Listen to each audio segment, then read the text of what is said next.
Stories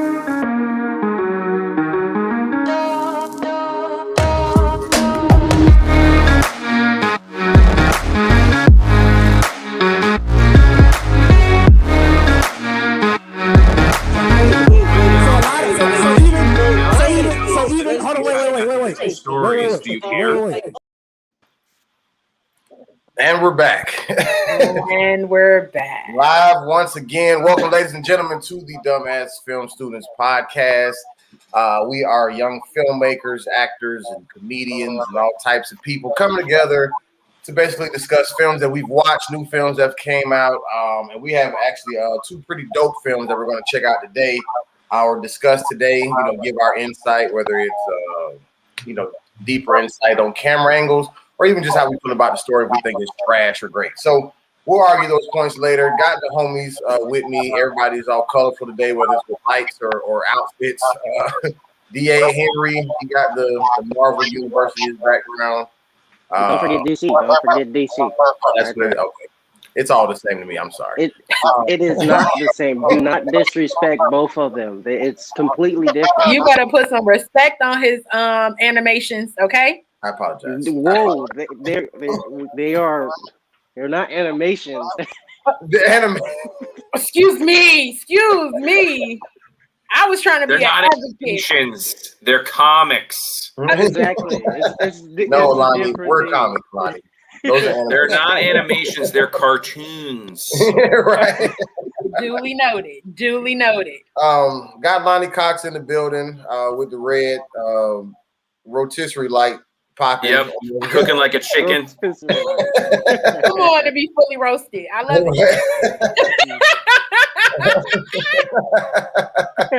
it. Slow roast. And of course, we got B More in the building. Brianna, what's popping? How you doing? What's up with it? None too much. I even want to say here live publicly, man, I appreciate you guys for dealing with my, because I've been moving and just moving around. And so my schedule's been discombobulated. So we've had to do a lot of adjusting on my behalf, but I appreciate it. I do sincerely. I appreciate you guys working with me. And here we are today. Rudy, real fast before we go on. Brandon, can we get a full view of this wonderful outfit that we're seeing? You want your model real quick? Give us a sample or something. Hold on. Check the jacket. Wait, hold on.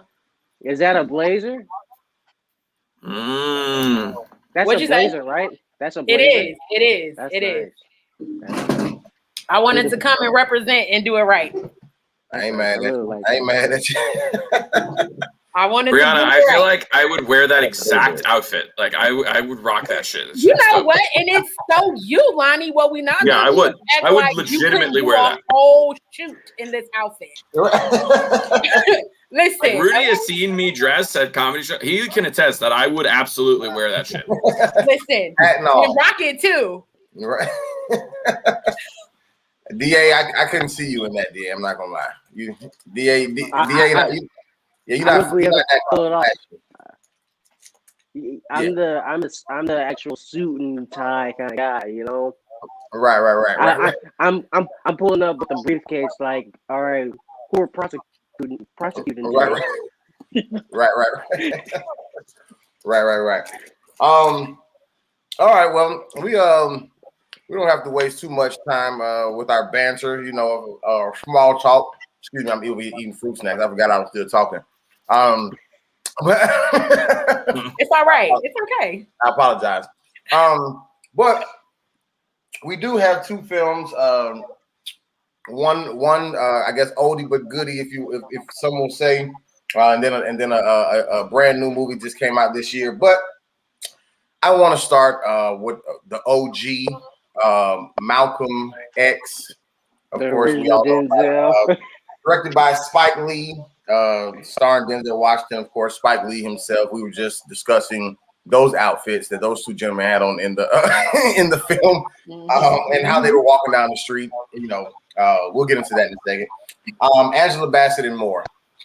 Obviously, it's a 1992 film, so we were all some sort of a jitterbug when this came out. But we've all seen it. I even rewatched it recently, even before we even chose this movie. So I was actually glad that we chose it. There's good ones. Yeah. So, I guess we can start with our simple thumbs real quick for anybody. If it's your first time watching, we just give a quick vote of how we felt about the movie, thumbs up, thumbs down, and then we can start ripping it apart from there. Cool beans? Let's do it. All right, so on the count of 3, cast, let's give our thumbs, and then we can go from there. So if you liked it, thumbs up. If you hated it, thumbs down. On the count of 3, 1, 2, and 3. Nah, I'm joking. I'm most definitely sure you guys are gonna be like, Daryl, it's official. You get out. It's done. We don't like you anymore. Absolutely. Don't come back. So I mean, whoever wants to start, talk to me. What did you guys like about this movie so much? Why was it such a phenomenal film? Okay. So for me, I of course I definitely seen this movie before. Like my mom showed it to me when I was younger. My mom and my family was definitely like big into history and especially Malcolm X. Like we got 2 gigantic Malcolm X posters right now at my house in Chicago. So I tried to look at this from a different point of view. Like I tried to look more so at like the cinematography and the editing and stuff. And for me, I definitely love the film. And I just didn't realize how iconic a lot of those shots were until I rewatched it. You know, like the scene of the men in front of the police station, iconic. The scene with, like you guys were saying, the 2 suits with the opening shot of them walking down the street, you know, iconic. And shout out to Ruth Carter. One, let me just say, the icons that were in this film, I have no idea how Spike Lee was able to get them. Right. Like it baffles me how many people were involved in this, from like Janet Jackson to Oprah Winfrey to Nelson Mandela. Like how? Bobby Seale. Like, and I think this was considered Nelson Mandela's only like movie credit ever in life, like ever. Like, and it was Malcolm X, the movie, a Spike Lee joint. But just the Spike Lee joint. Yeah, just the iconic shots. And for me, I think looking at it from that lens, it was like even the overhead shot, even like when they were playing in the park with the like fake guns, like bang bang, for me, like those shots just really made it. I think overall it was just a great movie, well done. I didn't feel like I was watching a movie when I first saw it. I didn't feel like I was watching a movie now. It flowed. For me, there weren't any parts where I feel like it dragged and I was like, oh, okay, this is the perfect part for me to go to the bathroom. It was never that. Right. So for me, yeah, I just really would love to know how he did, like how. Overall, it was just really great for me. You know, one of the things I remember. I'm sorry, real quick. Shout out to, I think his name is Ernest Dickerson or Dickinson. I always get the last name incorrect. But he was over photography for the film. And I actually did a workshop with him where he kind of broke down some of his work with Spike Lee. So definitely shout out to Ernest. Go ahead, DA. I was going to say, one of the things I remember about this movie is the fact that it came in, the videotape, the VHS was, there were 2. It was a set of 2, you know, in the box. And I thought that was, and it had that big X on the box. I thought that was like, I don't know, that just watching this movie brought back so many memories of my childhood, because I watched it when I was younger. But watching it today, or not necessarily today, but in my today's mind, I did not realize how far Spike Lee had like grown as a filmmaker. I mean, if you think about what the movie started off with, it started off with the dude saying, not the dude, but Malcolm X was saying like his mom was pretty much mixed, and then he's in the barbershop getting a perm, and as he gets the perm, he said, "Does it look white?" I was like, "Whoa! I never paid attention to this." where did this come from? I don't remember that. And then one of the biggest things I loved about this movie is the fact that it went up. Am I still here? Oh, okay. The fact that it went full circle. At the beginning, we see how the father died, and then at the end, when the house was attacked, and then at the end, when his house is attacked, they did a transition in the middle to make it to flashback to when his dad was when his house was getting attacked. I was like, this man is brilliant, and it's so sad that he did not get an Oscar. Because the whole beginning, if you think about the whole beginning, they were playing as Italians, right? They were playing as Italian gangsters. And that was their mindset. Pew, pew in the park, right? And if you go back and watch the beginning, the camera, the lighting, the feel of it is very mobsterous. I don't know if that's a word, but it's mobsterous. Right. It Right. had that feel. I'm like, this man is a genius. This man is. This movie was off the charts brilliant. Burning of the American flag. Wait, can you guys hear me? Yeah. Okay, even like the burning of the American flag into the X in the very beginning. Yeah. So iconic. Yeah. I mean, Yeah.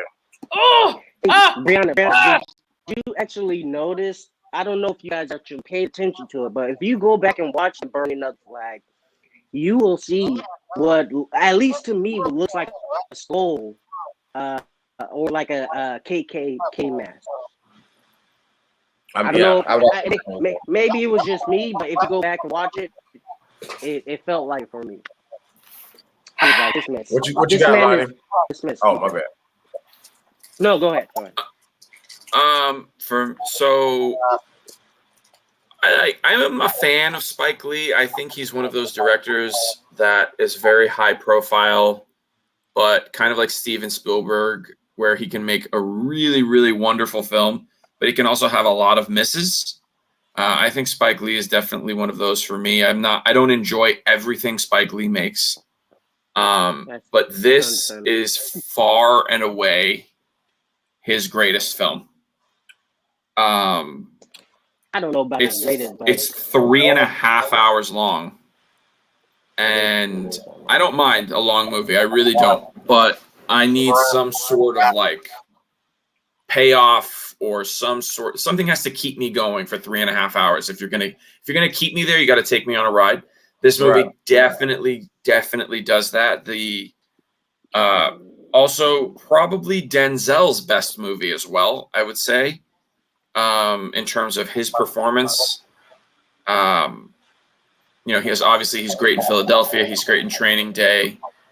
He's great in a lot of films, but this is probably his best performance just because he's playing 4 different people in the same movie. You know, he's playing a child and a gangster and then a preacher and a prisoner. He's so many different like transitions.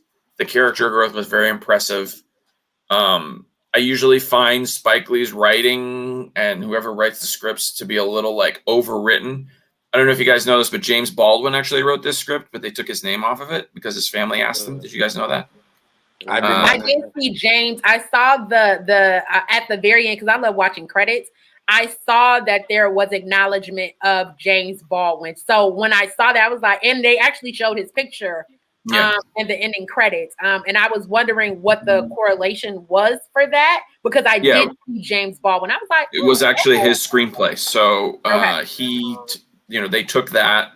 And then I think after James Baldwin's death, his family asked for it to be his name to be removed from it. So Spike Lee just like put his name on the script instead of James Baldwin. But anyway, I love this movie. This was a great film. I think it's very poignant for what's going on today. I like a lot of the messages in it. I think you can really, really forget if you don't remind yourself what it was like to be black in certain times in the country. Like, you know, in the 1920s, you're growing up in Omaha, Nebraska, and people are going to be burning your house down because you're black. And then you grow up in the 40s and you're going to have to like basically be a character, be like a cartoon of a human being just to like make a little bit of money on the train. It was great. You know, this like one thing that really hit me while watching this movie is the portrayal of Jesus. And I was like, it's so insane that we all think of Jesus as a white man. This was the first time in my life. I remember being a 6-year-old kid watching this movie and going to my dad and being like, Jesus wasn't white? And my dad, who's from the South, right? Texan Christian, was like, no, he's not white. Like, Jesus was from Iraq. You know, like, do you see any white Iraqis walking around today? And I'm like, no, I don't, you know, and then the hair of wool, the feet of bronze, like, it's a very powerful movie. You know, you guys were talking about that big X at the beginning of the film. That X, if you guys ever like go back and you see Rudy, especially, like, if you ever like go see clips of like Eddie Murphy from 1992 or Richard Pryor or any person that was famous and black at that time, they're wearing a hat that has a huge X on it. This movie was like a cultural phenomenon when it came out. Everybody wanted to be a part of it. That's like what Brianna had mentioned, like Oprah helped get this movie made, and so many people thought that this was an important story. You know, I also grew up in a very like pro-gun household, and the ideas of like, they didn't really touch on it too much in the movie, but like Malcolm X was a huge proponent of people being armed and protecting themselves. And that shot of Malcolm X, which was basically a recreation of the Life magazine cover that Malcolm X was a picture of him like peeking out the blinds with his assault rifle. Like, that picture to me is emblematic of not only the Second Amendment, but the 13th, 14th, and 15th. It's like this great picture that just like tells the American story of like, I believe it was Malcolm X that said, like, if any point in your life, if you're not armed, you could become a slave at any moment. If you're not armed, somebody could subjugate you without your consent. So it's this big, like, you know, Frederick Douglass spoke about it. And anyway, I'm getting a little sidetracked. But anyway, this movie, I think, is a great film. I think this movie, like Roots, should be shown to every high school student. I watched this movie in high school, but I think it should be required viewing for every student in America, like Roots. You know, like, one thing that I didn't realize until a couple months ago, I thought about it, but apparently America, and especially black people, did not know what slavery was really like before Roots came out. You know, like, it had become this, it was like kind of like, they kind of knew of it. They knew of the master and the this and that, but there was never such a graphic depiction of what slavery was until Roots. And I think this movie also does a similar thing. That scene where Malcolm X is like walking to the police station and walking to the hospital, and the police chief is like, that man has too much power. I'm watching that. I'm like, this guy has to get murdered. This guy is obviously, I know the end, I know the story, but like, you're watching that. Imagine you're J. Edgar Hoover, or you are some guy that's benefiting from the status quo. You're like, yeah, no, that cannot be a thing. And you see, funny for me is like, growing up, my mom used to repeat this line all the time, and it really did take me back to like growing up, like, and it's just great. It's just, I will say, to your point, Lonnie, I definitely feel like this is probably, I feel like, one of the greatest films Spike Lee has ever done. I definitely believe that. Like, I think I've watched pretty much all of Spike Lee's films except for one. I'm still trying to get through, Red Hook, many years later. But I definitely, for me, just the storytelling, the the flow of the characters, even just those nuances and discoveries of Denzel embodying Malcolm X. Like when he was sitting down writing and he got upset after the conversation with Betty, you know, the argument between him and Betty, like, you know, it was just so great because like I do definitely agree. You got to see 4 different types of characters. I mean, people try to even downplay him being in prison, but no, he was definitely in prison, like not just 1 year. You know what I mean? Like he was about that life in there. You know what I mean? So it was like really great that you saw versions of his life. And I mean, I don't personally know Malcolm X. I mean, I wasn't, you know, around during that time, but from just learning about him, it don't seem like there was too much left out that I didn't get an idea of who this man was, and that I will be forever grateful for. Can I just can I actually just give a shout out to all the Bettys out there? I mean, if you actually think about it, her argument, that whole scene. First of all, Denzel Washington, Angela Bassett, bravo, perfect scene. I was into it, but Betty, her whole problem was like, I don't want you to die. You my husband now. It's we, not you. I get it, but it's we. It's a we thing. And I was just like, after that, I want to give a shout out to my personal Betty. Shania, if you're watching, I don't know if you're watching, but I just, after that, I was like, oh my God, I just, because I don't know, it allowed me to really see, not necessarily the mind of how women think, but it was kind of just like an eye-opening scene, because we men are trying to do stuff and whatnot, and whether it's beneficial to the future or whatnot, but the whole time we got this black woman, Betty, behind us, just trying to keep us safe from death. I just thought that was a beautiful scene. I just thought that was beautiful. Right. I probably sound all emotional.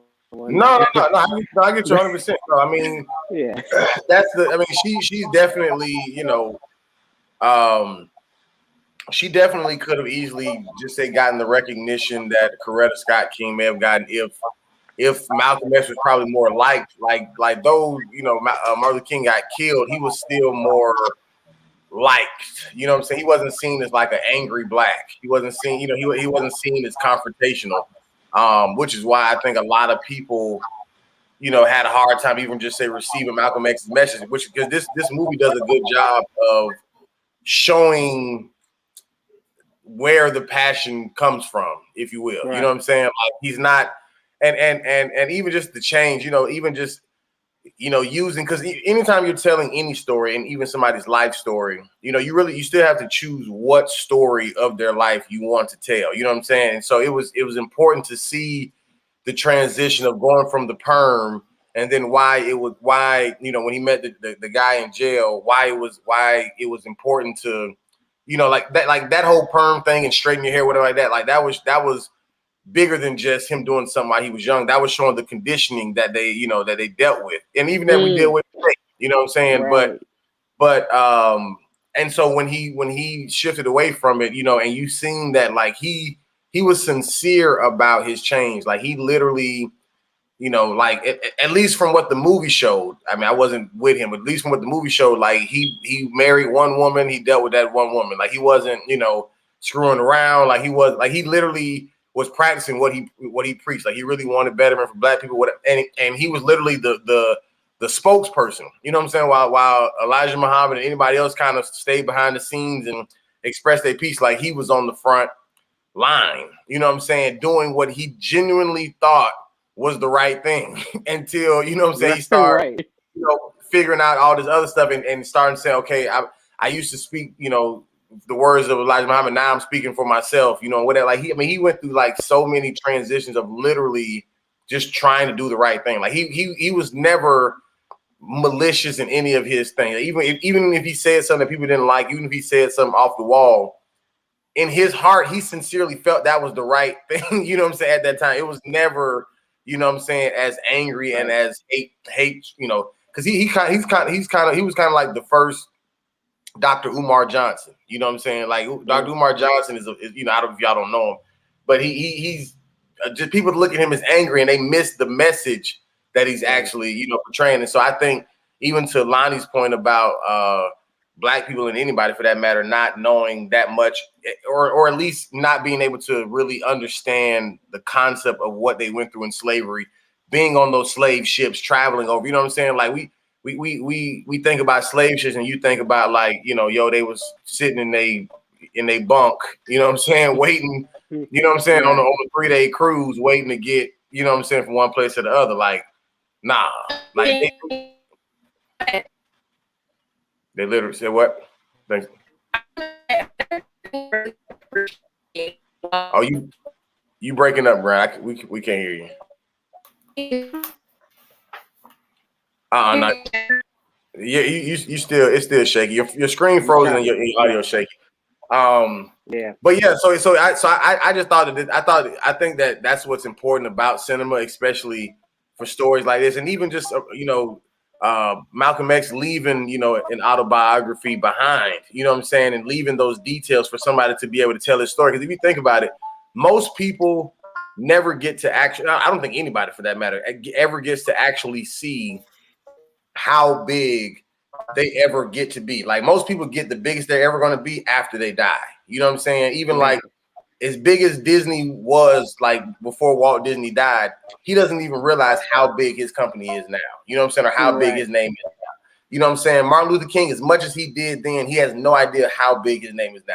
Same thing with Malcolm X, you know, and so being the fact that we will never see our hugest level, it's important to leave behind, you know, stuff like that. And once he realized like just everything that was going on, keeping a document of it, you know what I'm saying, going, you know, to another country and you know, getting just rooted with the, you know, with what it is that he felt like he really believed in, and then trying to find a way to still hang on to, you know, believing in, you know, that God and that, and just say the religious beliefs, but then trying to shift the narrative on, you know, what just say Muslim men were about, and they weren't just trying to sleep with women, get them pregnant, you know, leave them with babies, whatever like that. So I just thought that this movie does a great job of just say saving face, you know what I'm saying, for Malcolm X, you know. So you see his vulnerable side, you see how he literally just really respected, you know, Elijah Muhammad, and really just wanted to please, you know, this man, you know what I'm saying. And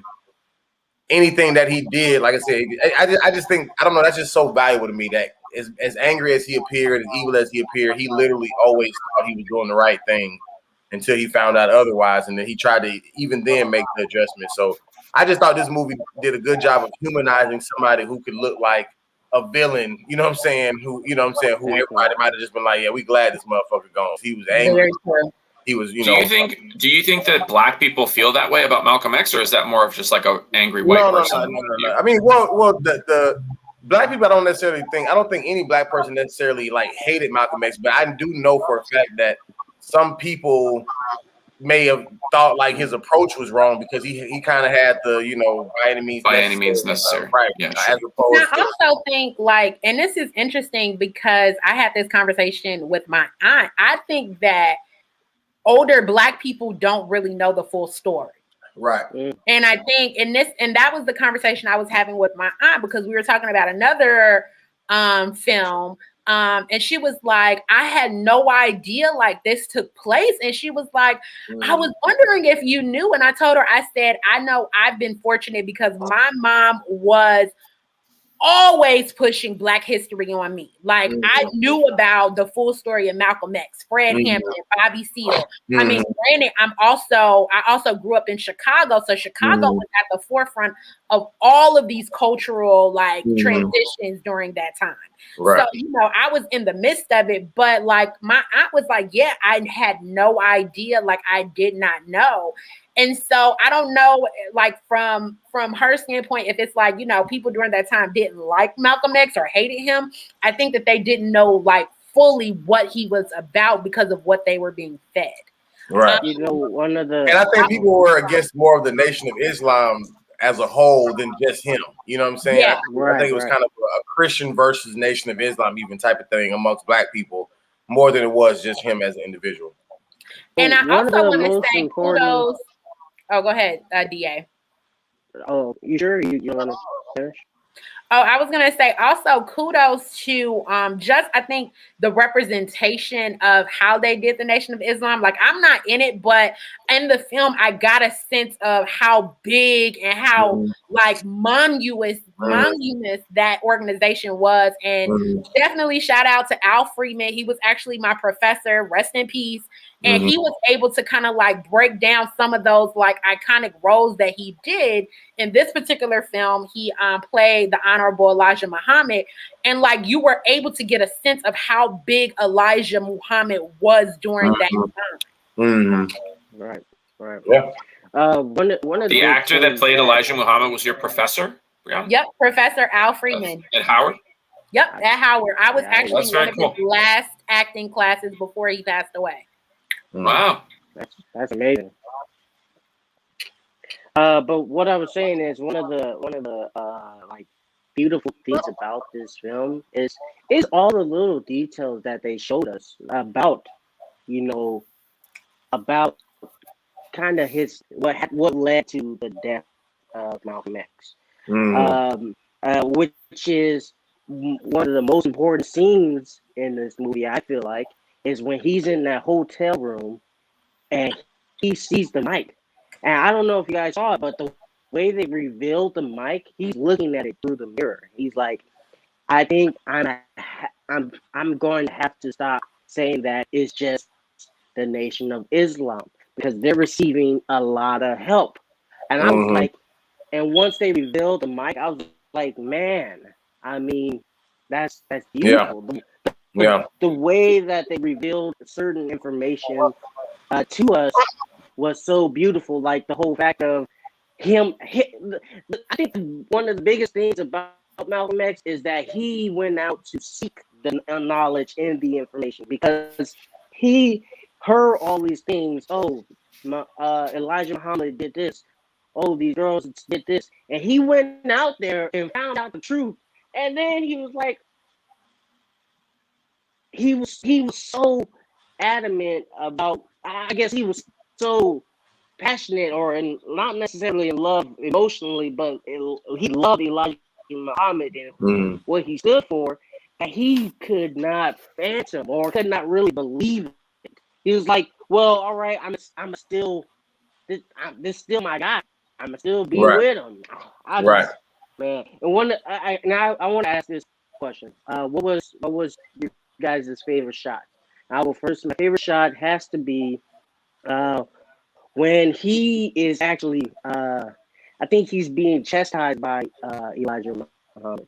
So I think he was getting in trouble for talking about the assassination of JFK, and in the room, the shot on Denzel Washington, Malcolm X, was like he was a little kid, and the fact that they did it like that, he was. If you actually go back and look at the movie again, he was being a little kid throughout pretty much the whole movie until he started making his own decisions. Right.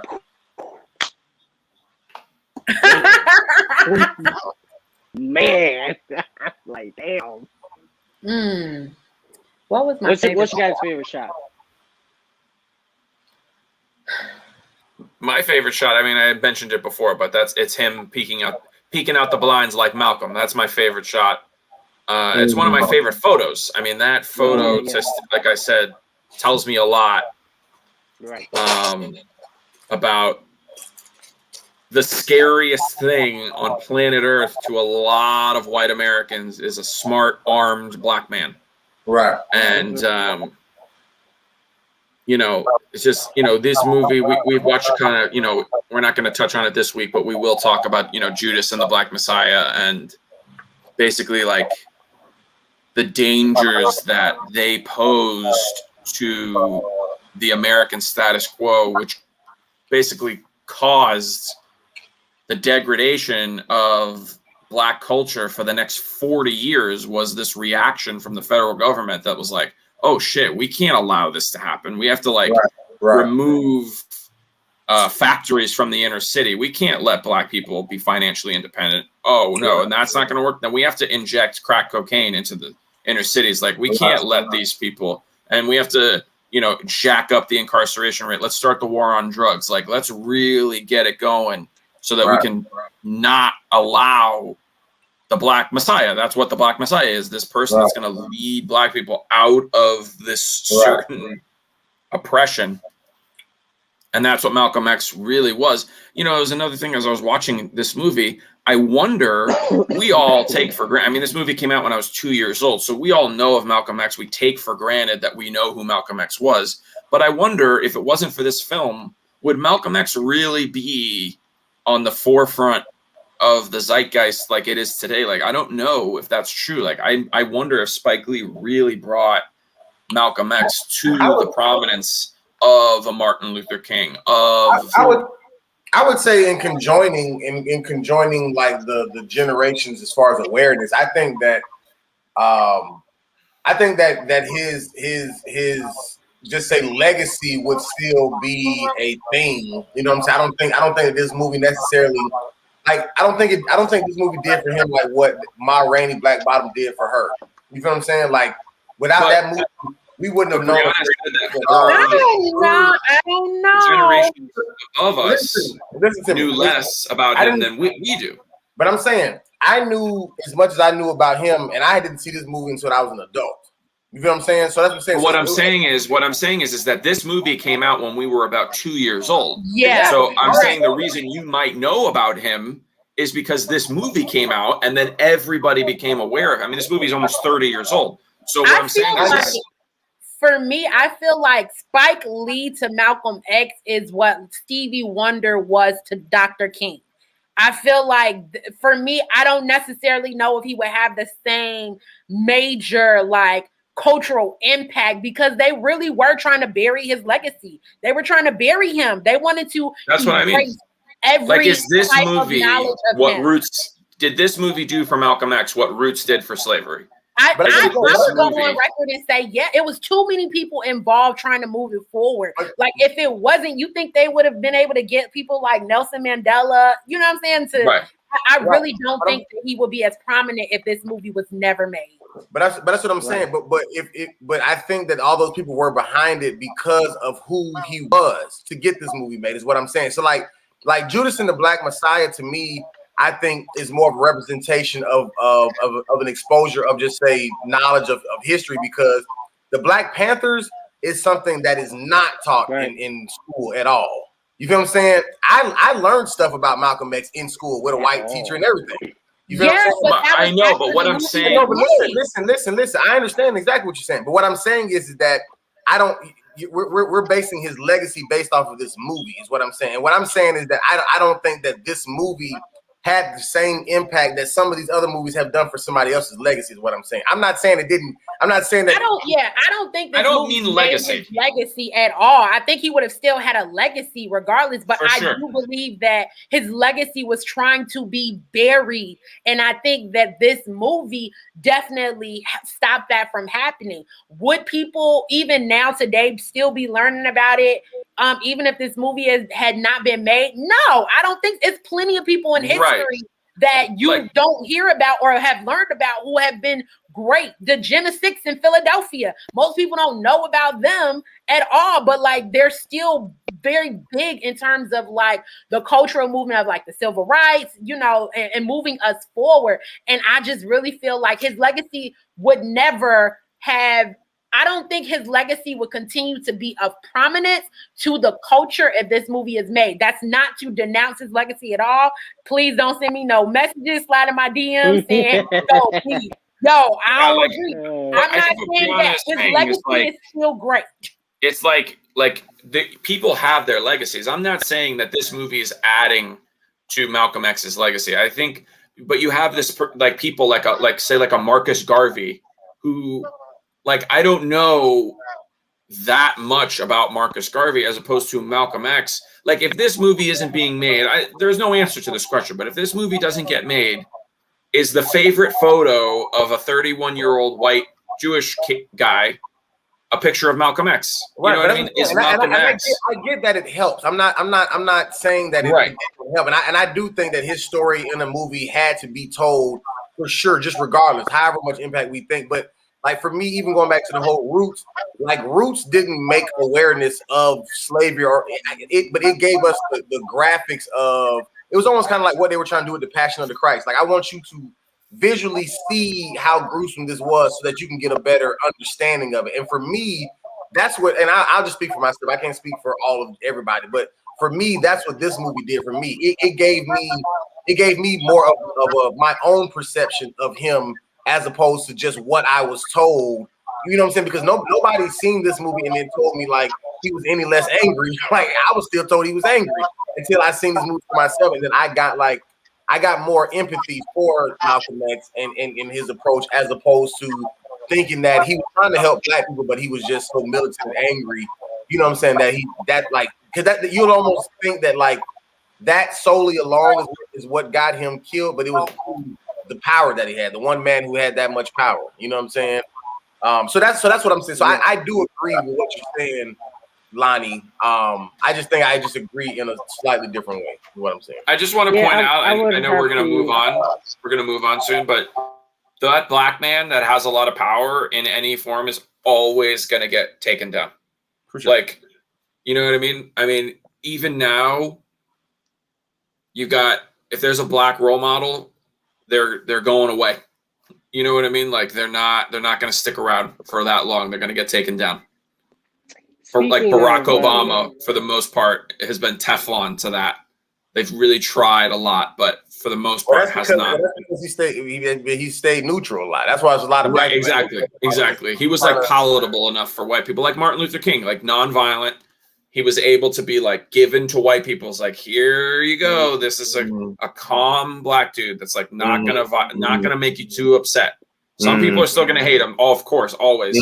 But it's like, here we go. We're gonna give you this thing on a nice little platter. It's not really much of an opinion, except for things that we can kind of all agree with. But yeah, I just I've been watching a lot of films about this recently, and it's become very clear to me. This era in American history that's only 40, 50 years ago, but is basically already being swept under the rug of like Black empowerment, Black nationalism, like Black independence, Black financial independence, like Black wealth, Black family structure. All this stuff is just getting like swept under the rug. And it's like, no, that's not what Black people are. Black people are, the Kevin Hart. That's Black people. It's like, no. Right. I would have to ask this before we move on. I think it's especially because Lonnie brought up what's happening, kind of like people of today. Do you guys feel that we have someone in the Black community who can be represented in such a way like Malcolm X or Dr. Martin Luther King, or are they all in it for the attention when it comes to being on camera?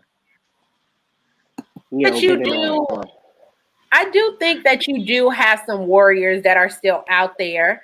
I definitely believe that when I think about like some of the leaders from like, the Black Lives Matter and, a lot of the groups that have been moving the needle forward in terms of cases like, Breonna Taylor and George Floyd. I definitely believe that there are some people similar to like Malcolm X's who are out there. I think because we live in a generation of like social media, and if it doesn't happen on social media, then it didn't happen. I think a lot of those who are the warriors, you won't necessarily see them on social media.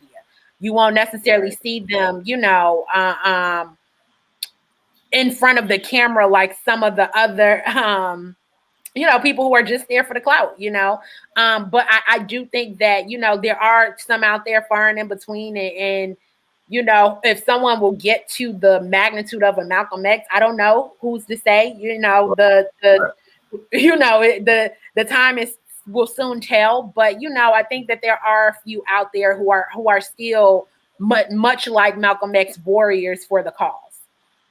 I mean, this is obviously a white man's perspective on this, and take that for what it is. But I think the movement now is not as concise as it was in the 60s. Like in the 60s, you really had a push to like change the way that Black people were viewed as human beings, which led to the Civil Rights Act and led to the end of segregation in schools and stuff like that.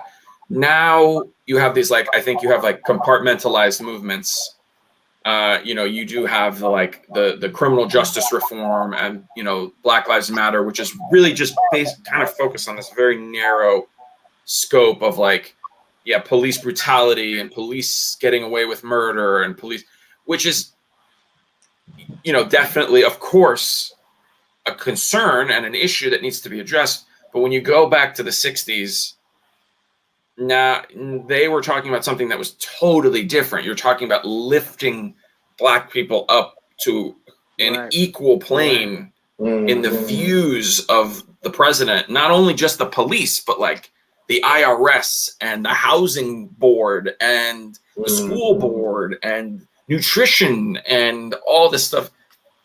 Today it feels, which I think is why it's so easy for Black Lives Matter to just get pushed aside on Congress. No one in Congress is really yeah, you've got a couple people that are going to push for Black Lives Matter, but they're not arguing in Congress over do Black Lives Matter, and then another guy's no, it doesn't. There's not going to be a Black Lives Matter bill that gets passed, because it's not. It's so easy to just be nah, but pro-police, thin blue line, all that shit is so, where in the 60s it was such a different vibe.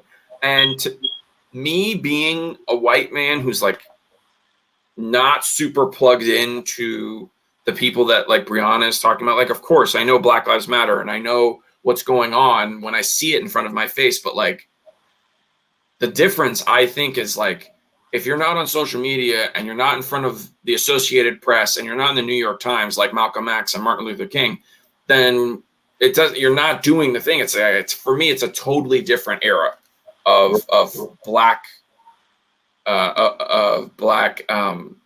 what's the word I'm looking, activism. Right. Right. And again, that is a white man's perspective, and I am totally aware that I might not know what the fuck I'm talking about, but that is how it looks to me. And I also feel like the Warriors, in comparison, and I use that loosely, that would be in comparison to Malcolm X, you wouldn't find them on social media. They'll probably be on NPR. You know what I mean? And for the most part. Well, I think the key word there is media. I think they were in the media. Yeah. But I don't know if they are now. Yeah, absolutely. But I also think, but also during that time, media wasn't as progressive as it is now. The media then was your newspaper. It was, the radio, some television specials. But now media, social media, how we receive our news is so progressive that, of course, it's going to be more people in front of you than probably during that time. There were other people. Go ahead, DA. I'm just gonna say to when it comes to the media, I feel one, Martin Luther King and Malcolm X, I don't think they went out to seek the media. The media came to them because they were growing that much, and I think that is the difference between now and then. People are so hell bent on, oh, look at me, I'm helping this homeless person. Oh, look at me, I'm giving this Black person a bone. I mean, it's just the social media is just for your eyes. They literally say, hey, you can't really see me, but that's the difference between now and then. At least for me personally, I feel like the people who are doing it in the public's eye for the public's sake, they're trying to not bamboozle or swindle, but they're in it for, oh, I want to be behind the cameras, instead of actually trying to actively progress the community. Mhm. And you know what? I will say this because my brother and I had this conversation, and we have it all the time. He's studying to become a lawyer, and I think, me personally, I think it's all needed during this time. I think literally from every angle. I think that it takes literally all of it to help Right. move the needle forward. You need the people who are politicians or who are a part of law.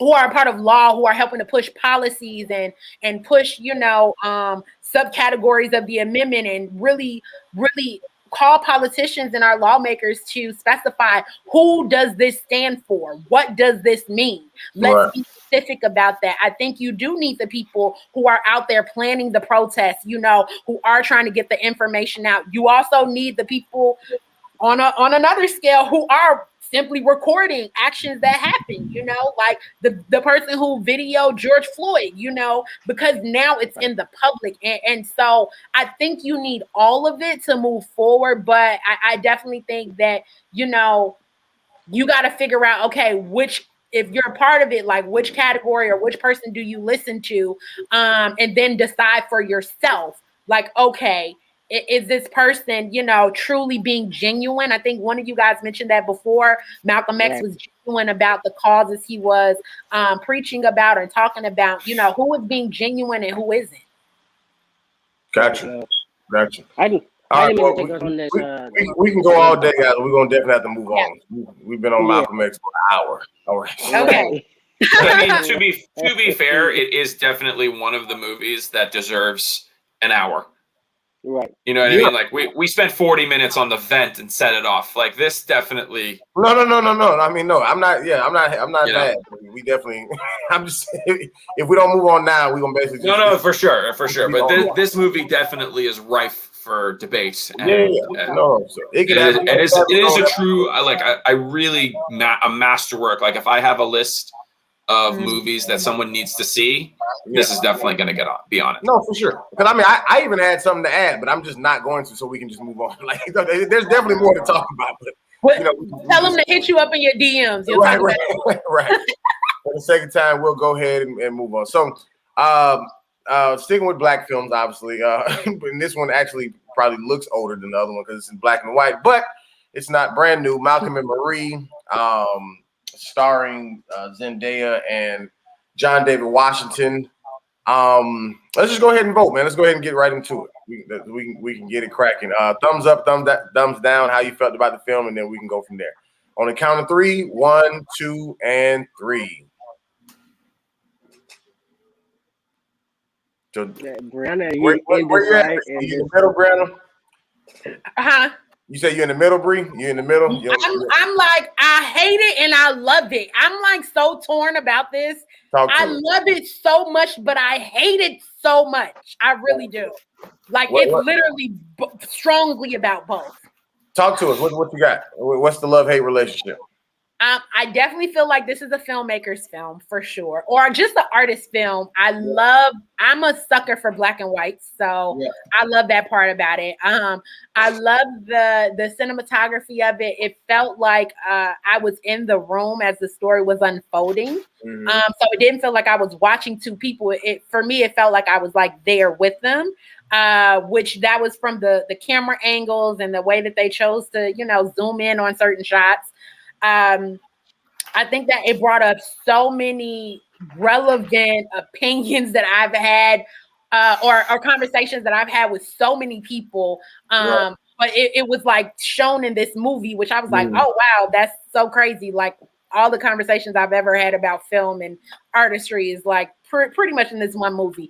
I hate it so much because of the emotional toll it take on me. And I've watched the film twice and I still found myself screaming to the top of my lungs, what the fuck? Like seriously, like the toxicity of it all is what really like just cringes at me, because I don't like that energy around me in general. And so to sit there and have to watch it and then kind of want to watch it unfold was a new experience for me, because I mean, I would have left. just left. I ain't got time for it. Right. But that was the whole movie. I think the whole movie was, just their relationship. I mean, Very true. I personally enjoyed it because there were many funny parts about it. I was laughing at a lot of it. But I honestly, I think the whole thing about it was not. I mean, I don't feel like they were a toxic relationship. It's the fact that he, like, at the end of the movie, she even said it. I just wanted to thank you. Like, she just wanted to thank you, and obviously, it may this may sound wrong, but a lot of women act like that. They act in the sense of they beat around the bush and then they actually tell you how they feel. But that's not just women. That's how we all act. I will say that's how we all act. Can you please repeat that? We all don't. I said we all act and we all beat around the bush and then we actually tell each other how we feel in a relationship. And you said they weren't in a toxic relationship. You don't think? I don't feel like they were in a toxic relationship. I think she was just upset about not receiving a thank you. I think that's genuinely what was wrong within the relationship. I think that relationship was toxic from the top down. I don't know if I could pin it on the entire relationship. I mean, was the argument toxic? Yes. Yeah. Even for me, I didn't necessarily even their whole argument wasn't even my focal point. You know what I'm saying? Like and that's why even when I was talking to y'all earlier about it being a filmmaker's movie, I honestly was so the moment I seen that there was a camera waiting on them to arrive to that house, I knew that this was going to be in one location, and immediately in my mind, I just started paying attention to how are they going to pull this off? How are they going to pull off two people in one night in this one house? I'm paying attention to the blocking. I'm paying attention to the cameras. There's all of that type of stuff. So for me, like I'm getting the dialogue. I'm getting the back and forth. Wait right here. Don't think any bad thoughts. I'm going to go pee real quick. I already knew when he said that she was going to be mad by the time he came back. You know what I'm saying? So all of that stuff to me, I get that this is going to be a night full of arguing. But nothing about their one night of arguing made me think like, yo, they do this every night type of thing. You know what I'm saying? Like, to me, I just felt like this was just a night where somebody, like she tried to move on. He forced her to talk about it, and then it became a thing. You know what I'm saying? She tried. I think their whole relationship was toxic. Do I think they argue every night? No, I definitely feel like this was like, like we were following, or we were coming into a moment where they were having a big argument, and it's not something that normally happens. But in terms of both of their characters, it was toxic to the bone, especially Malcolm's character for me. Yes, no, absolutely. Malcolm, it was a fucking child. Like everything, even his movements throughout the film. I mean, when he jumped, when he was dancing as he was moving. And for me, it was like a sign of like two people not listening to themselves. One, I don't think they should be in a relationship, period. I just feel like they're not at a place where they can have a relationship. They actually love each other. They had because you love someone, does that make it not less toxic? Little moments in there. They had little moments in there where they were expressing genuine love. He was like, when you were out there and you slept with my friends, I love you. So you don't think there's a thing? You don't think that there is such a thing as a toxic love? That's not love.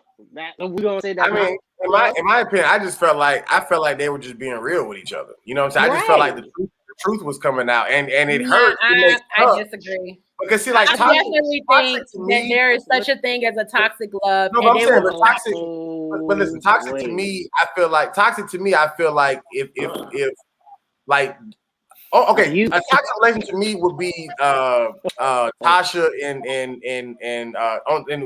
How Did I Get Married? The couple that always argue. She just constantly hit below. Yes. Like, to me, that's toxic because that's just nothing but insult. These are two people who literally, you can tell, love each other, but in the heat of different moments may have said things that they may have regretted or whatever the case may be. Exactly. I'm saying, but No, that's not. That's a human It is being. very toxic. but no, That's a that's human anger. being. So when you My get, thing when you, is the moment Brianna, is for you both telling of me, them. Brianna, you telling me when you get angry, you don't say literally what's on your mind and then go back and be like, No, and there's a "Damn, you know, difference I fucked up. between It was me. I'm sorry. I didn't need to say what I didn't mean to say no. everything I said." Girl. No, here's the thing. No. Here's the thing. There's a difference between saying what's on your mind versus literally going below the belt because you want to hurt someone. To me, that is the definition of toxic. And they were doing that. Even in the film, they admitted it. She was like, "Did you say that to hurt me?" Right, but I'm saying, but that's And still, that to me is toxic. but I have, Like but any moment that you do that, to my, like, but he still to my said, point. he Hold on, said DA. I Still was to my mad. point. Still to my point. Having a toxic argument does not mean you have a toxic relationship, and that's my whole point. Nothing. well, the whole movie was based on them in this argument, so we can't go off of anything. But I'm You saying, can make but I'm saying, suggestions. based on them wait, in this wait, one wait, night. wait. This The one movie night. gives you room to have your own perception of what you think their entire relationship is. And so when you watched it, because of this one night, you are pinning this one night on their whole relationship. And for me, what I'm saying is that I don't think that a truthful argument that it's not like they were embarrassing each other in front of a crowd. It was just them two at home. You feel what I'm saying? So for me, It don't matter. For me, I feel like if it's late at night, everybody is picking their side. Like he feels like, oh, I just had this great night. I just had this award ceremony or wherever they just came from. So he's feeling like she should just, probably be patting him on the back or whatever. But she also has a problem on her side. So when you have two different people on those two different perspectives and nobody feels like they're wrong, everybody's going to try to do whatever it takes to prove that they're not the one that's wrong until you get to the end, when in all reality, yeah, he was the wrong one. And yes, toxic things were happening in this conversation. I'm not saying that that's not the case. But this one conversation, for me, I'm not speaking for every viewer, but for me, I didn't look at this one conversation and think that, yo, this is toxic. You know what I'm saying? Like, to me, I was like, yo, they really love each other, but they're just having a hell of a night. All they needed to do. Go ahead, DA.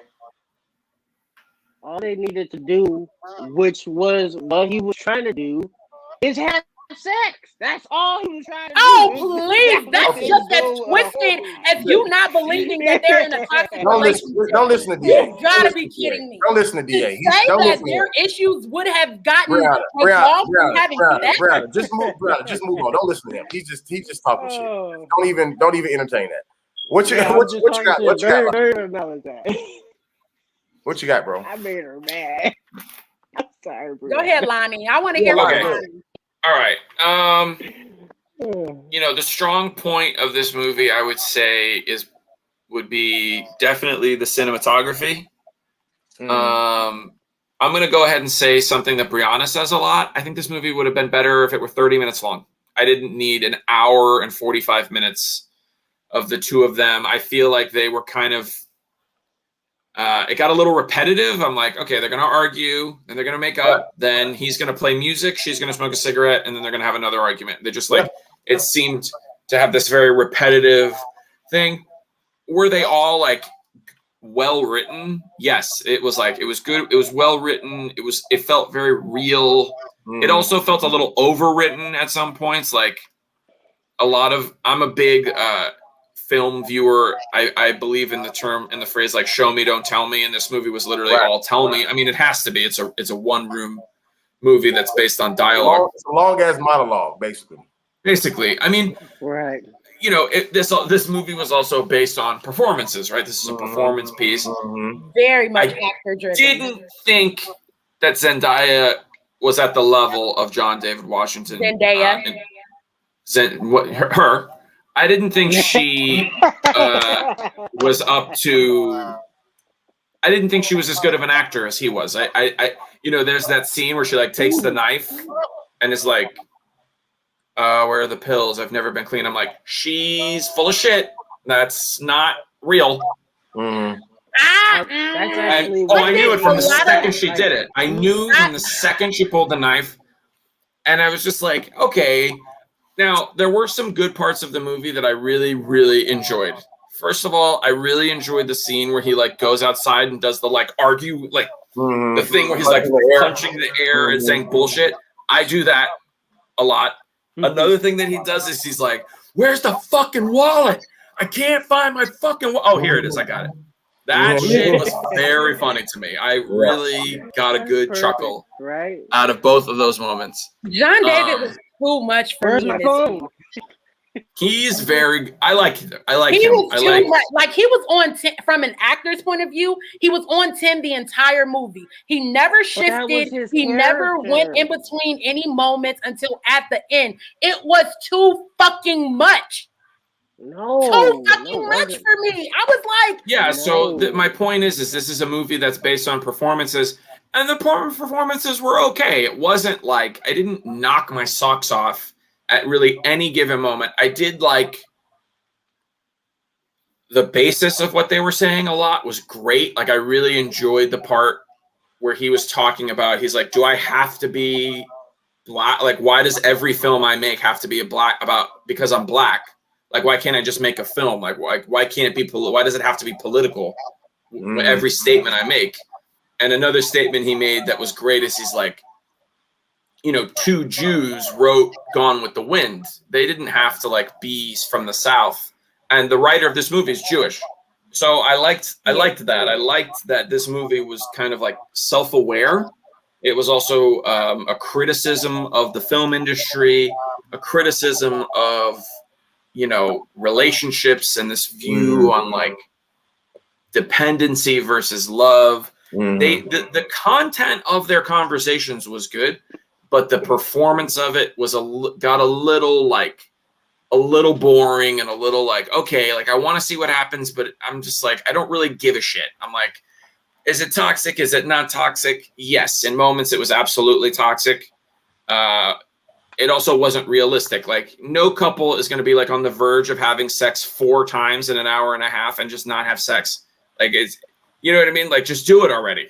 Let's go. And then argue again. God, just You know what I get it mean? over It was with. just like, also they never really addressed the whole time that he's 15 years older than her, which I dated a woman who's 11 years older than me. And let me tell you what, when we're arguing, it comes up. Like it comes up that there is a huge age difference between us. And yes, I get that this is like Zendaya. Is that how you pronounce it?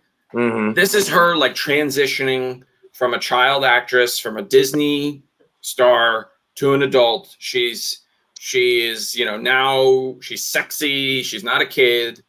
You know, we have to see this thing, but it just felt like, okay, her nipples are out in the shirt. Like, what? Let's go. Like, let's go. You know, like, what are we doing here? What's happening? Right. This movie was also impressive. I don't know if you guys know, but it was written, directed, and filmed all during the quarantine. It was like one of the first ones that was produced, you know, greenlit, made, finished in the quarantine. So that's impressive. I like the style. I thought some of the shots were great. I loved the scene where he like the shot of him like slowly opening the door and he's standing there, which any person that's been in like an hour-long argument can relate to that sensibility of just like, oh my God. I call those sweaty arguments. Like it's just been so long of like, all right, we've taken shots at each other, but let's wind this down and get going. I did also relate a lot to the fact that he just like, he couldn't win the argument. I am also a kind of guy that like, I want to win the argument. Right. So, you know, this movie it wasn't bad. It was not a bad film. Ultimately, probably pretty forgettable. I'm not going to remember this movie. It's not going to like stick with me overly. really? No, not much. Not going to remember. I think this movie will stick with me probably. I feel like this is the movie that'll be talked about in film classes and film courses for sure. I mean, like I'm in between love and hating. It's with black people. Love and hating it. What? I'm sorry. What? I said, nah, that's not true. It's with black people. No, I definitely think that this will be talked about, especially from the performance aspect. I think that the performances were pretty strong. Like there wasn't any times where it was like pathetic to me, if that makes sense. Like she wasn't bad. I didn't find her to be bad. Like I said, for me, I feel like John David was too over the top. I feel like the director should have directed and brought him down in some moments. because it was just too fucking much. I was like, yo, I could tell he was getting hoarse through some of his monologues. And I'm like, because you're screaming at the top of your fucking lungs. Like, yo, that's acting one-on-one. But what if that was his character? That's your character. But here's the thing: as an actor, he's a director. So he's an actor acting as a director. So a director's usually they're. Here's the thing, and I'm around a lot of male directors. Right here. Here's the thing. I'm around a lot of male directors, some that are batshit crazy and some who are the total opposite. Yo, you don't have to spend a whole monologue screaming at the top of your fucking lungs to show that you are a director who's angry or acting as a director who's angry. For me, that's poor choice. And for me, I feel like now you're like resting on that. That's what you're settling into. No. But I feel like this was that type of movie in the sense of like, yeah. Like, I'm saying in the sense of like this movie. I don't feel like it was like a normal film. Like I feel like it was kind of. No. Yeah, absolutely not. I kind of feel like it was playing into. I ain't gonna say stereotypes, if you will, but I kind of feel like they were emphasizing on certain things more than others, and it may just. I mean, you not liking it is fine. I'm not saying this to make you like it, but I'm saying I think that it was a choice, even if it wasn't. Yeah. I do think it was a conscious choice that they wanted to go with for whatever reason.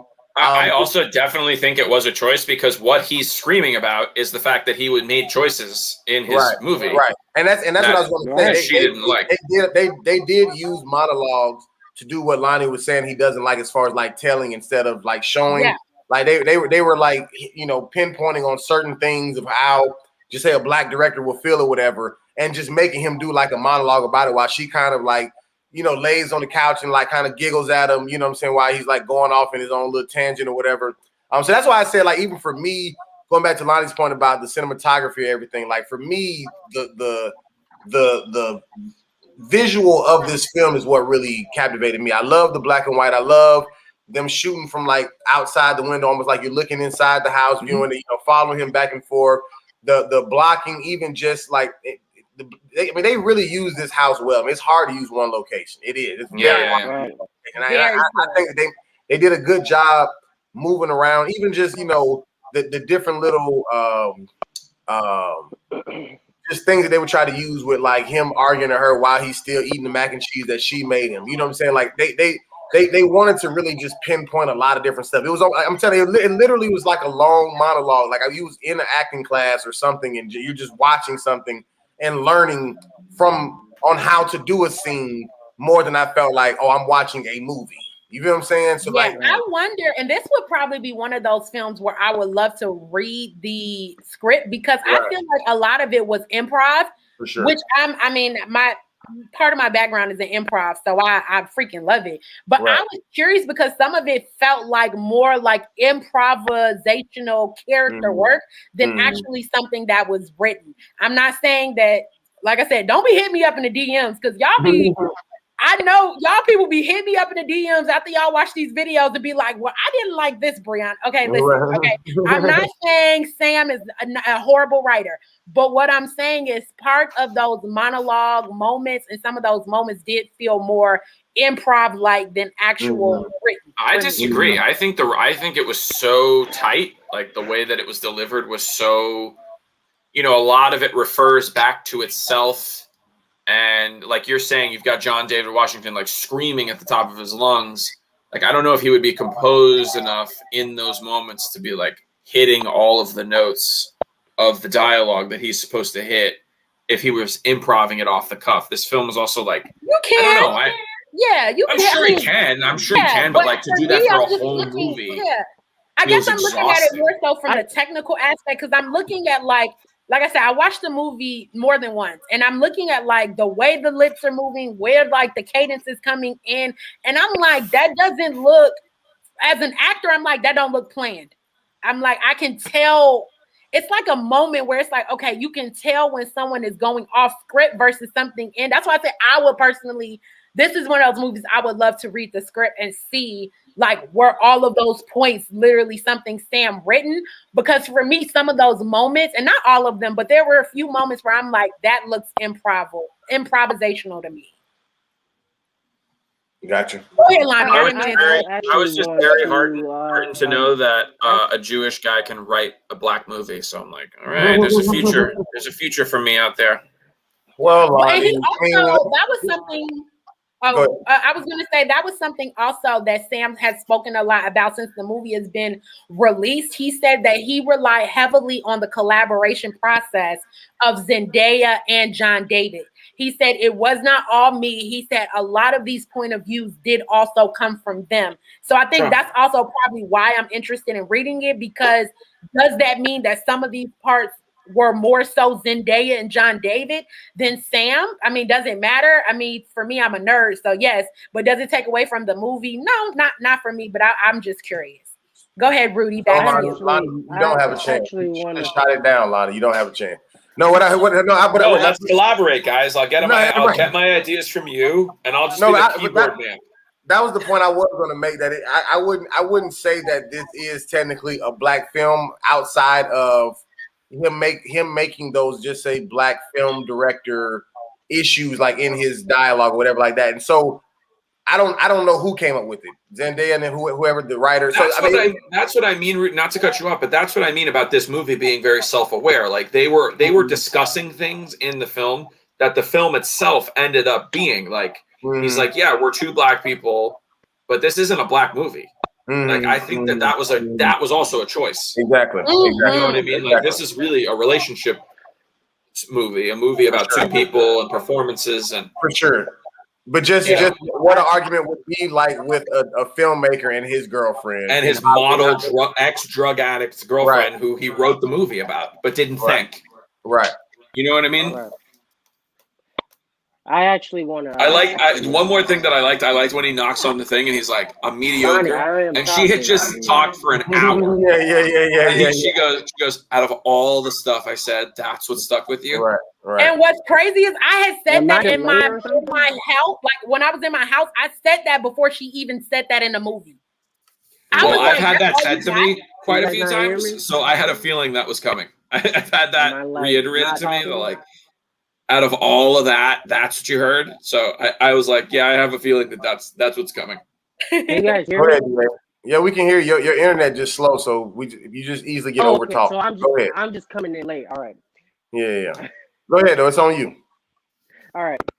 I was gonna ask. Damn, I then forgot because I was trying to get you guys damn attention for those. I actually want to bring up a point. John David Washington. I want to ask you guys, do you guys feel like he's breaking off into his own person?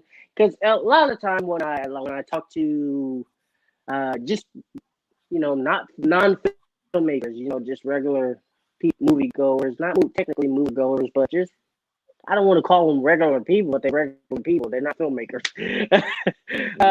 But a lot of time when I talk to them, they actually say Denzel Washington's son, and they don't give him his own name. They just call him Denzel Washington's son. Do you think he's breaking out to his own person? And do you also feel like we have a new class of actors coming in?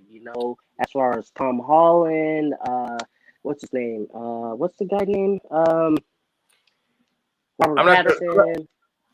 So I mean, to your point about him, I mean, he'll never separate from that because his dad is just such a big icon. It is what it is. Just like even with I mean, because his whole career, he's intended to make his own lane. He's never tried to use his dad. He purposely goes away from even people, making that association because he wants to be known as his own man. But even like with Jaden and and Willow, like some people don't call them that. Like we may call them that, but some people say Will Smith kids.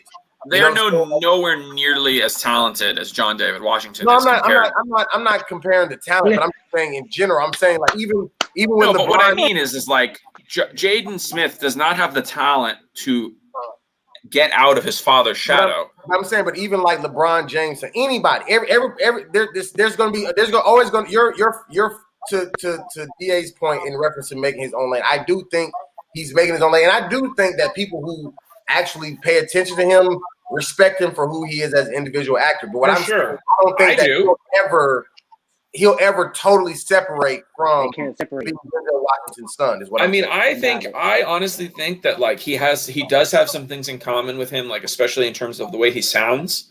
He has a similar like speech pattern. There are some like times, even when I was watching this movie, that it sounded like Denzel Washington. Exactly. But he doesn't have. John David Washington does have a lot of like swagger, but it's not Denzel's swagger. He has a much different lane than Denzel does. Like, I don't know if you guys did. Anybody see Tenet yet? Did you guys see that movie? I haven't seen Great it. movie. He's very like. I love that movie also, but he's very like sleek and stylish, and kind of like a black James Bond in a way that Denzel Washington. But he does isn't. He has the Denzel Washington walk. He has that. He does have some aspects of his father for sure. He got that walk. But he doesn't have the like head tilt. He doesn't do all of the mannerisms. He's not trying to be his dad. I don't feel like he's trying to be his dad, but yeah. I would say in answer to your question, I feel like that's his father, so he's always going to be compared to him as an actor. I mean, and don't get me wrong, John David Washington is making his own lane. Have I seen him in a breakout role where I'm like, man, that was mesmerizing in comparison to his father when his father was his age? No, I haven't. No. That's just me. But I mean, he is making his own lane, and you do see that. I mean, just as an actor, I even if he wasn't his son, I wouldn't even put him in the same caguary of a Denzel Washington.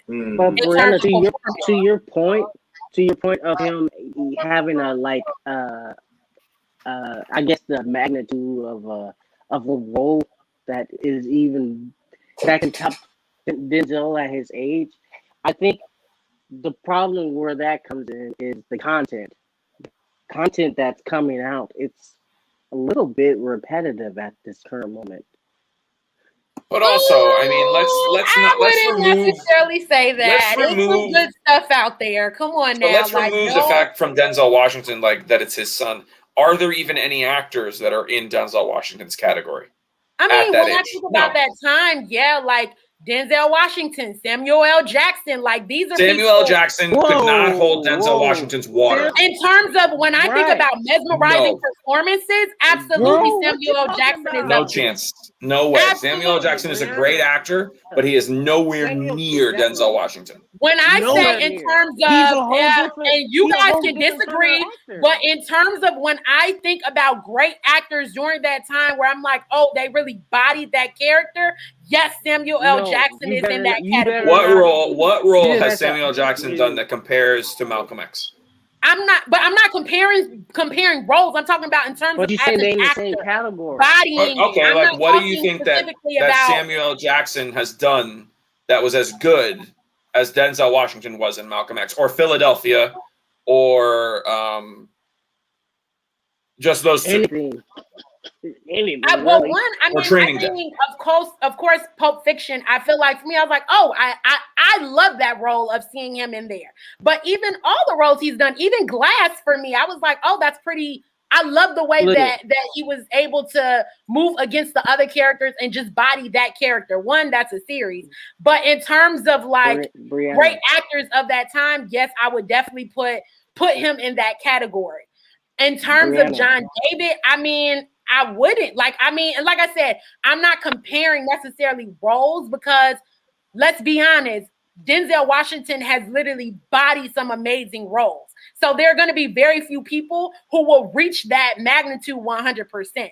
But when I think about John David Washington as an actor, there are a lot more people that I'm like, oh, okay, I would love to see them in a role, and I would love to go and see and support versus him. Now, does that mean he's not making his own lane? Absolutely not. He is making his own lane. But when it comes to acting, I'm just like, okay. Girl, you said I just want to touch again on the fact that Denzel Washington is one of the greatest actors of our time. He is, absolutely, and there's no denying But that. Samuel L. Jackson is also a wonderful actor who I love watching, but he is not in the same tier as Denzel Washington. Then who would you put? Who else would you put? Daniel Day-Lewis. Okay, so let's do this. Of course, Denzel Washington is unmatched, but who so let's else do would this. you put Let's in think the about it category? in terms of like the films that they've been in, how many times they've been nominated for Best Actor. Oh, that's like, posh. Please, no, it's not. The Oscars, That's come absolutely on now. not. We just said that Malcolm X wasn't even nominated. Yes, we it was. just talked about how great the Yes, film it was. was. It was nominated. He just didn't win. He lost to Al Pacino. He was nominated for Best Actor. He didn't win. Okay, and the other movies He was also nominated for Philadelphia. He was nominated for Training Day and won.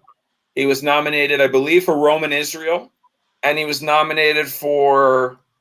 He's been nominated for Best Actor multiple times in his career, which is as maybe if you win or not, that's based on the year. It's based on politics. It's based on a lot. If you're getting consistently nominated for Best Actor, Best Actress, you're one of the best actors of your generation. Meryl Streep, Daniel Day-Lewis, Leonardo DiCaprio, those people are obviously, clearly to me, give the best performances of their generation.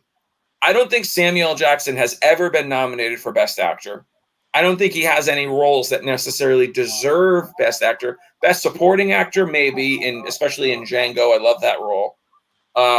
He did a great job. He's not a bad actor at all. I enjoy him a lot. But again, Denzel Washington. I'm trying to think you're about saying that his son John David Washington is even meeting half of that. No, I'm not saying that at all. I'm not saying that he's in that category. That's been my point this entire time. No, my point is that Samuel L. Jackson is not in the same category. And mind you, I definitely feel like, of course, when you look at roles and stuff, it's subjective, but I don't even think he's meeting a third of that. No, I don't necessarily disagree with you, but I was just saying that you mentioned Denzel and Samuel L. Jackson together, and that's I don't know, like I think Jamie Foxx is a better actor than Samuel L. Jackson. I think, but I also think Jamie Foxx is still one of the greats. Like that's when I put Jamie Foxx, Denzel Washington, Samuel L. Jackson in comparison to like John David, and I don't even know who else I would. Well, this is also one of the things I was talking about in like the beginning of the podcast is like the degradation of like Black culture is like there are not that many Black actors anymore of this next generation coming up that you can point to and be like, yeah, these are the next. This is the next thing. Well, you have the guy from Get Out. I definitely think Aldous Hodge is definitely one of the greatest actors of this time. So for me, it's like, okay, I can pinpoint a few where I'm like, okay, I can see that greatness just blossoming. Aldous Hodge, the guy that was Jim Brown. Yeah. Yeah. Okay. I mean, I haven't really seen anything that was like, wow, that was a great. I haven't watched. I guess I've watched all of his work. What performances are you talking about specifically? I'm just like, oh, okay, he is creating a lane, but like, I mean, it's just very difficult to compare anyone to Denzel Washington because he is one of the greats, let alone if John David was his son or not. Go ahead, DA. I know you've been trying to squeeze in a point. Man, I'm delayed. I can't even get in an argument where I fit in, you know? Go ahead, say that. If I go back and prove. All right, it's going to be a long tangent. It's going to be, all right. You saying you freezing too much. I don't know. I was trying to. Okay, we'll just. Hold on, no, it's okay. We'll just move on. All right, so all right, so that's all right. So that's enough. We'll move on to the budgets and the box office for these two films. Great arguments, everybody. I think everybody has made their points. DA has been saying some off the wall stuff. That's probably why your Wi-Fi was fucking up. You over here talking about all Malcolm and Marie needed to do was have sex the whole time. That's why you was getting cut off right there. All right. They All right, did. so let's start with did. let's start with Malcolm X. Oh. We're gonna play. We're gonna start with what do you guys think the budget was for the movie Malcolm X, 1992? Was that 30? 30. 30? I'm gonna Lonnie? go with nine. I'm gonna go with You said 9-0, DA? I'm gonna say, and we can't- 9-0. Gotcha. and we can't do like a range, but I mean, I'll go for about 50. I mean, give or take, I'm more like between 40, 50, but I feel like 50. So 50, 90, and 30. Give it to me, Rudy. Come on, 1992. Let's hear it. Come on. What Come was on. it? Was it? Come what on. was Let's it? do it. Give it to me. What was it? Let's hear it. The budget on for the head. Malcolm X was $34 million. All right. Yeah. I guess I am a little Give it to me. inflated. 90 million in Yeah, I was 1992. like, The most I knew it wasn't expensive gonna be film like ever made. Yeah, I guess I'm being a little out there. I mean, well, listen, come on, DA. You need to start giving some people money for their budgets. right. And you being this generous. I'm telling you. All right, and then what do y'all think it made in the box office? 92?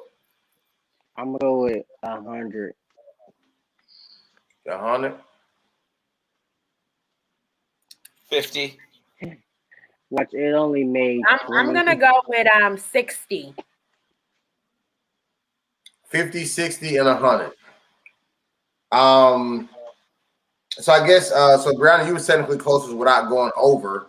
It actually made 73 million in the box office. Nice. Okay. Rudy, All you right. give that to me. I won that. Because you went over.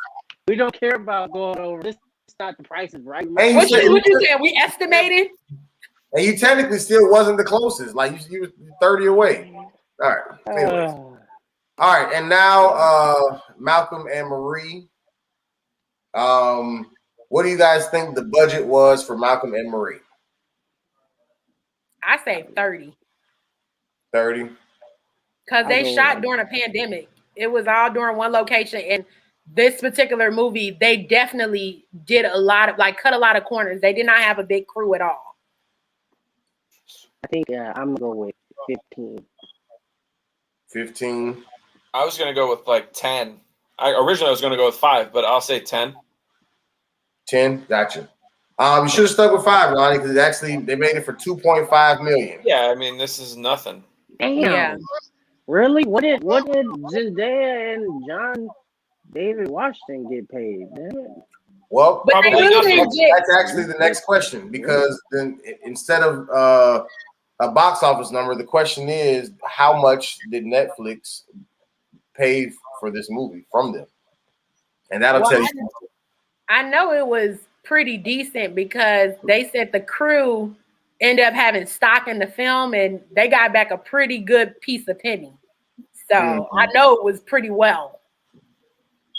Well, how 10 well? million. I don't know. What does Netflix pay for stuff? I don't know. 10 million? I don't really. I'm out of my wheelhouse here. For one. Damn it. I was gonna go with 10, but I'm gonna go with I'm gonna stay with 15. 15, I was Drew. gonna say 15. 15, 15, and 10. 15. Um, I'm gonna change mine. I'm gonna go with 20. it doesn't matter. You're still wrong. All right. So the Netflix paid 30 million for it. They paid them 30 million for it. So I was So, close, sir. they made What do you mean I'm the closest?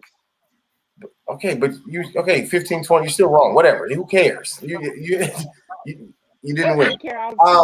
Yeah. So they paid 30. They paid 30 for it. So they definitely made hella money back. And Yeah. Zendaya and John David Washington both produced on it. So I'm sure they made even more. So Yeah. kudos to them. All right. Brianna, starting with you. You got anything you want to plug, promote? Do I? I mean, Follow me on Instagram for all the stuff. I have no idea. It's a lot of stuff coming up.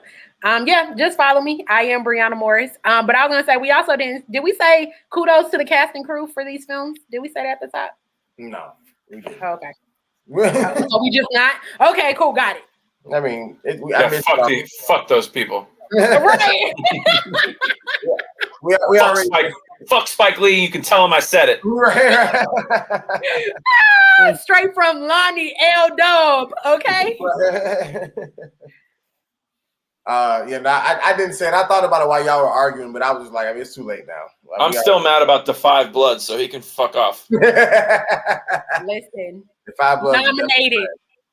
Yeah, 5 Bloods is definitely hard to watch. All right, Lonnie, what you got? You got something to plug, promote? Not much, my friends. I'm just here. I'm back in Miami, so. Hey. Gotcha. Back in the county of Dade. DA, what you got? I actually wanted to shout out to this lag. If Who? you guys see me. You say you want to shout out what? The delay. Oh, the lag. Oh, gotcha. Okay, yeah. Get your Wi-Fi together, man. That's on you. Yeah, seriously, wasn't your Wi-Fi fucking up last week too? No, this is actually not my Wi-Fi. This is just my phone. Hotspot. Gotcha. I actually most recently just dropped my phone and it broke a little. Damn. That'll do it. That'll definitely ruin your Christmas for sure. Very true. Well, for all of our viewers, please follow us at the Dumbass Film Students Instagram page. You can listen to us every single week on YouTube. You can find us on the Dumbass Film Students. Yeah, man, this is our live episode we do at the end of each month. Thank you guys for tuning in. It's even people still watching even now, so we appreciate that. Like, comment, subscribe. If you got any movies that you would like to hear us argue about, please put them in the suggestion box in the comments. You can DM any of us, let us know, or you can either DM us straight at Dumbass Film Students on Instagram. But follow us there, like us there, subscribe us there. That's not even a thing. But either way, we'll keep doing this thing every single week. Until next time, we out. Happy Black History, guys. Yeah, it's over today. Yeah, that's damn it. It's your fault, Lonnie.